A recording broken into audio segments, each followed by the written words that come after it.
Have you ever wondered why France has been so much involved in Africa, especially in the Sahel region? Former French President Jacques Chirac once said, France would become a third world country without Africa. Now, it seems to be happening as France and French corporations are facing massive losses after they have been kicked out from Burkina Faso, Niger, and Mali. Recently, it has been revealed that Air France has faced a collective loss of 65 million euros because it was kicked out of the Sahel region. The loss has been so painful that Air France wants to return to the Sahel region. However, Ibrahim Traoré from Burkina Faso and other military leaders in Mali and Niger will never let that happen.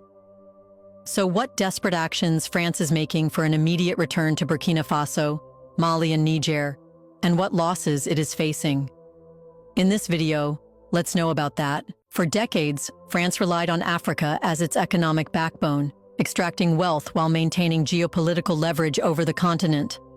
However, after revolutionary military leaders come to power in Burkina Faso, Niger, and Mali, things have changed entirely. They brought a watershed moment for France, a major shock that has rattled France and French companies.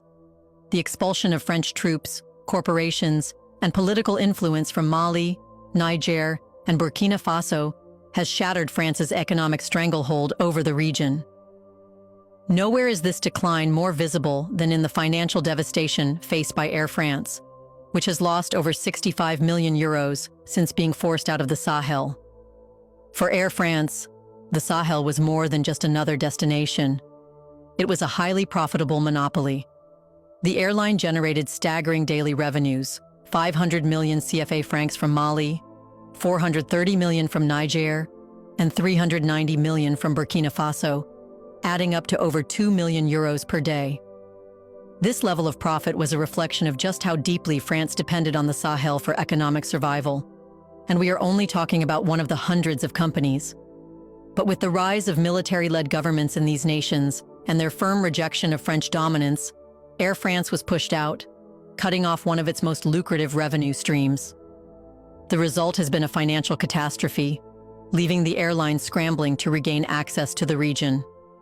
However, the new governments have made it clear that the era of France's unchecked exploitation is over. The revolutionary leaders of Burkina Faso, Mali, and Niger represent a new era of African governance, one that prioritizes sovereignty over submission. These leaders have taken bold steps to dismantle France's economic and military grip on their countries. That's because they know the reason France has leverage is because of the financial benefits it gets from Africa. If these are stopped, France will no longer have the financial backing that gives it international support. You should know that France has long maintained an image of economic strength and industrial power, but much of its success was built on resources it did not actually possess. Despite having little to no significant reserves of gold, uranium, and critical minerals, France remained a major exporter of these commodities for decades. These resources were not French, they were African. France extracted them from its former colonies, rebranded them as its own, and profited while African nations remained underdeveloped. One of the biggest examples of this exploitation was gold. France has no major gold mines, yet it exported vast quantities of the precious metal. The source has always been West African nations like Mali, Burkina Faso, and Niger, where French companies controlled mining operations under unfair contracts. These deals ensured that African countries received only a small fraction of the wealth generated, while the gold was refined in France and sold as a French commodity. On this, Italy's Prime Minister Giorgia Meloni openly exposed France on live TV. Now, with Sahel nations reclaiming their resources and kicking out French companies, France's so-called gold exports have all but disappeared, revealing how dependent it was on African wealth. The same pattern applies to uranium, coltan, cobalt, and lithium, essential minerals for modern technology, electric vehicles, and batteries. France does not have significant reserves of these minerals, yet it remains an important player in the high-tech industry. But that is changing. Burkina Faso, Niger, and Mali's rejection of French influence is not just about political autonomy, but also about dismantling the structural economic dependence that kept Africa subservient to France.